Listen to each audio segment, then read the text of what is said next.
We have just finished viewing the budget 14-15 presented by the Finance Minister, Shri Arun Jaitley.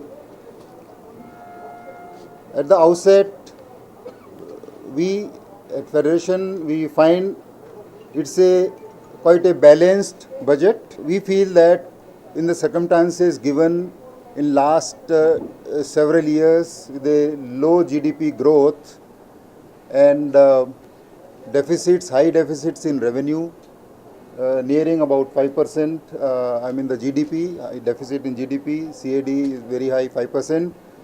Probably the Honorable Minister has done a good job in terms of making this budget quite prudent and a very prudent allocation in various sectors of economy. There are overall, I feel there is a very good measures taken and targeted in reduction of deficit starting from 4.1 to 3% within a period of 3 years. It might be a very daunting task, but having targeted that, we feel that this can be achieved.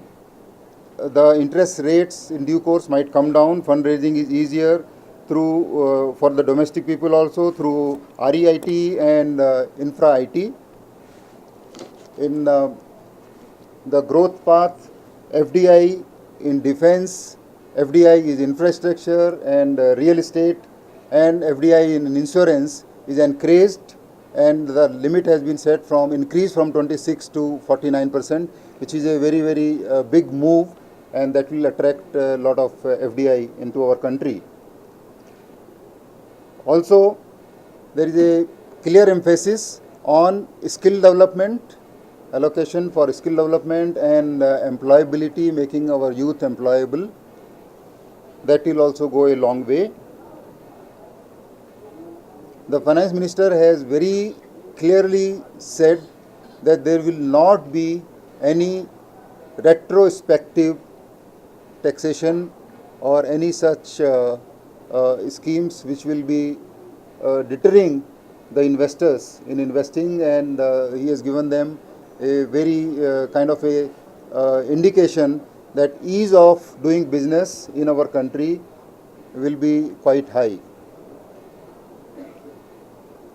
Also, on the front of taxation, some incentives have been given which are very welcome, to the extent of 50,000 on the limit of tax and another 50,000 in terms of savings under ATC, and on certain investment in bonds, etc. have been exempted.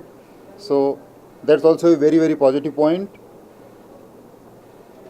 Also, he has clearly indicated that wasteful expenditure will be reduced, and they are going to set up a high-level committee to control unproductive expenses.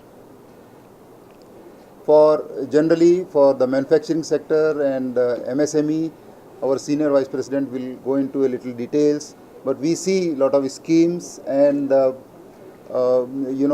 interest rate Finance Minister has not spoken about. We were asking for some concession on interest rates, but they have created the infrastructure for development of MSME also. So overall, we find, except there is a negative of dividend tax, and the taxation on the dividend will increase, and the GST, the Finance Minister has just said that they are working on that and the debate should end, but a fixed timeline was not announced, and we do hope that GST comes into being very shortly, within a period of 1 to 2 years maximum. Mention that all the promises made in the Parliament by the previous government for giving all the benefits to the state of Telangana and Andhra Pradesh will be fulfilled. We need to see the details, what it comes, and we look forward that whatever was said by the previous Prime Minister is fulfilled for both the states, in the state of Telangana and Andhra Pradesh. And of course, the announcement of giving one AIMS in Andhra Pradesh and giving government medical colleges for Telangana, they are very well welcome. And a horticulture university for Telangana and an agriculture university in Andhra Pradesh, they are very well welcome. And I'm sure we will also we get in touch from Federation with the central government to find out the further details, because the finance minister has promised aims in a near future, maybe in the next year. He said that every year aims will be added, so we will fight to get also aims and other high level institute for our both the states. Thank you.